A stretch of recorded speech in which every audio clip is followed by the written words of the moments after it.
हमारी problem number है 1045। Customers who bought all the products. हमारे पास दो टेबल दे रखे हैं, customer table and product table. Customer table में हमारे पास है customer underscore ID and product underscore key. The table में contain duplicate row. Customer underscore ID is not null, product underscore key is a foreign key to product table. जो इसकी foreign की है that's mean किसी दूसरे table के लिए वो एक प्राइमरी की है, तो प्रोडक्ट टेबल के पास प्राइमरी की ये वाली है, तो इसका मतलब प्रोडक्ट अंडरस्कोर की तो डुप्लीकेट नहीं हो सकती। तो हमें सोल्यूशन क्या लिखना है? Write a solution to report the customer IDs from the customer table that bought all the products in the product table. जितनी भी प्रोडक्ट टेबल की कीज हैं वो सारी ही उस कस्टमर ने बोट कर रखी हूँ। तो हम लोग इसमें देखते हैं कि हमें एग्जाम्पल क्या दे रखी है। हमने यहाँ पे गए, हमने देखा जो कस्टमर 1 है उसने प्रोडक्ट की 5 और 6 बोट करी है, 5 है और 6 बोट करी है। हमारे पास प्रोडक्ट कीज कितनी है? 5 और 6, दो कीज है। और हम लिखते हैं कस्टमर के पास क्या है।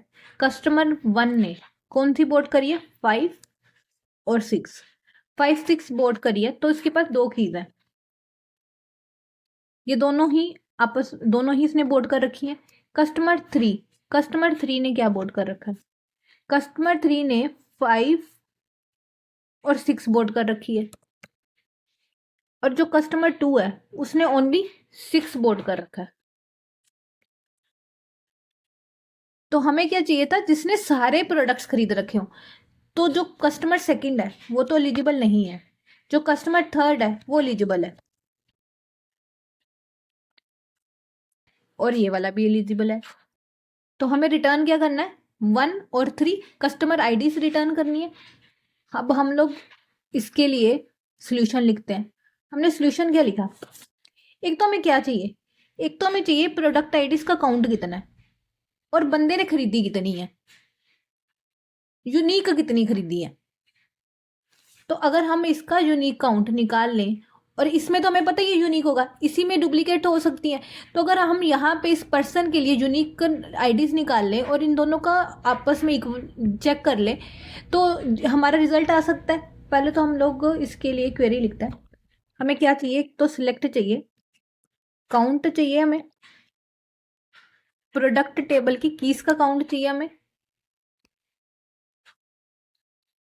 From product. इससे तो हमें मिल गया काउंट किसका? प्रोडक्ट टेबल का। और हमें निकालना कैसे है? हम लोग यहाँ पे लिखेंगे सिलेक्ट कस्टमर अंडरस्कोर आईडी चाहिए हमें, कस्टमर टेबल से चाहिए। हमने यहाँ पे लिखा कस्टमर टेबल, यहाँ पे हमने ग्रुप बाय लगा दिया। जहां पे भी काउंटिंग की बात आ रही है वहां पे देखो ग्रुप बाय लग ही रहा है।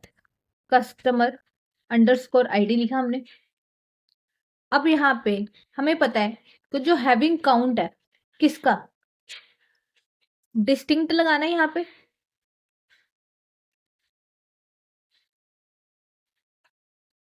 डिस्टिंक्ट लगा, किसका डिस्टिंक्ट लगा? प्रोडक्ट की का। यहां से क्लब हो जाएंगी कस्टमर आईडी। यहाँ पे हमने क्या देख लिया? हैविंग काउंट में जो काउंट है प्रोडक्ट की का किसके इक्वल होना चाहिए? अगर इस टेबल की प्रोडक्ट आईडीज के इक्वल है दैट्स मीन उसने सारे प्रोडक्ट खरीद रखे हैं।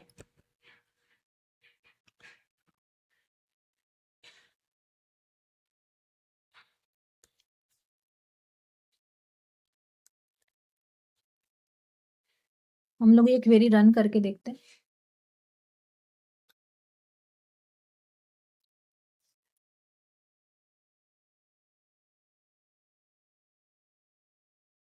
तो हमारा जो क्वेरी है वो तो एक्सेप्टेड हो रही है। तो ये मीडियम लेवल की प्रॉब्लम है, बट हम इस तरह की प्रॉब्लम बहुत सारी कर सकते हैं और बहुत इजी है। हमें निकालना क्या है और हमें किस तरीके से कंपेयर करना है, बस हमें ट्रिक पता होनी चाहिए। तो हमने ये क्वेश्चन सोल्व कर लिया विद सब क्वेरीज। हम लोग इसको सबमिट करेंगे। तो हमारा जो सोल्यूशन है वो 96 मिली सेकेंड्स ले रहा है, तो हमारा जो सोल्यूशन है वो भी सबमिट हो रहा है।